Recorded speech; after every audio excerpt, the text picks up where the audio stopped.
Šī gada 4. un 5. jūnijā Ādama autosalonos Rīgā, Liepājā un Ventspilī notika ikgadējā 24 stundu pārdošanas akcija. Pirmo reizi šāda veida akcija tika organizēta pirms 6 gadiem, un gadu gaitā tā iemantojusi klientu atsaucību. Akcijas ietvaros jaunu un mazlietotu automašīnu cena tiek samazināta tuvu pašizmaksai. Turklāt spēkrata iegāde neformālā gaisotnē iespējama pat līdz pusnaktī. Šī gada akcijas pārsteigums bija 2 jaunu automašīnu pirmizrādes. Jaunā Opel Meriva. Inovatīvs, pilsētas ģimenes, vienapjoma automobīls, kas apmierinās jebkuras vajadzības. Tikai uz dažām dienām Ādama autosalonā Rīgā Krasta ielā 66 viesojās jaunā Opel Meriva, kas tiek pozicionēts kā ģimenes auto un tirzniecībā Latvijā nonāks tikai 2010. gada jūlijā. Beidzot, pie mums klāt ir arī jaunā Meriva. Šī ir automobīļa debija, viņa ir pirmo reizi Latvijā. Mūsu pasākumā 24 stundu tirzniecības laikā viņa tieši atbrauc.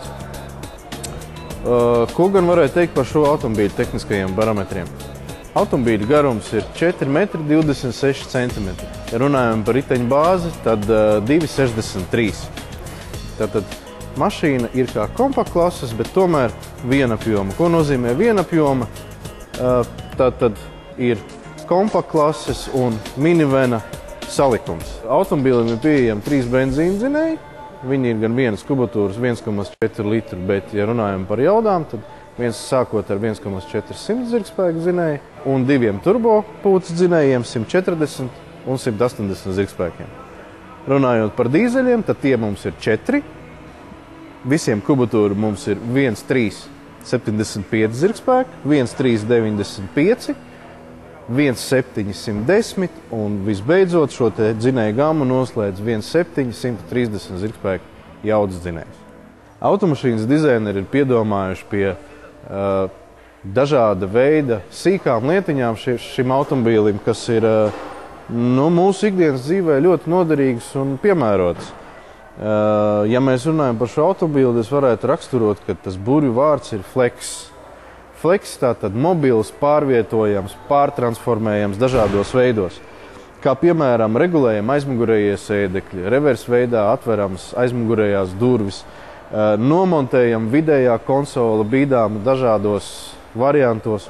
Un, ja mēs runājam par šī automobīļa cenu, tad šī automobīļa cena sākās vai tiek sākta no 14 385 eiro ar PVN 21%.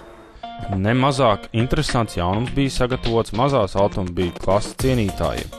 Un jāsaka, beidzot, filmas Transformeri viens no varoņiem, Chevrolet Spark, ir atbraucis arī uz Latviju. Šobrīd jaunās paudzes Chevrolet Spark jau ir pieejams tirzniecībā un testa braucieniem. Tas ir īpaši piemērots jauniem un zaļi domājošiem cilvēkiem, lai pārvietotos ne tikai pilsētā.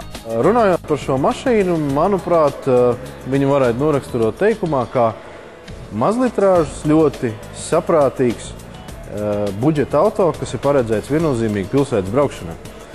Automobīļa, raksturojot viņu tehniskos lielumus, automobīļa garums ir 3,64, kas ir ieskaitām mazās klases automobīļa klasē. Automobīls tiek piedāvāts ar 2 dzinējiem, 2 benzīna dzinējiem, tātad, kā jau iepriekš minēju, mazlitrāžas 1 litra, 90 zirgspēku un 1,2 litru 110 zirgspēku dzinējiem. Chevrolet Spark ir arī starptautiskā konkursa Young Creative Chevrolet 2010 jauno mākslinieku iedvesmas avots. Konkursam iesniegtos vizuālās mākslas darbus un Latvijas atlases kārtas uzvarētāju darbus varēja apskatīties arī 24 stundu pārdošanas apmeklētāji. Sekojot tirgus tendencēm, pēdējos gados 24 stundu īpašās cenas tiek attiecinātas arī uz Ādama autoservisa pakalpojumiem un autodaļām, ko klienti arī labprāt izmanto. Mēs sakām paldies mūsu klientiem par sadarbību un uzticību. Uz tikšanos Ādama autosalonos Rīgā, Liepājā un Ventspilī.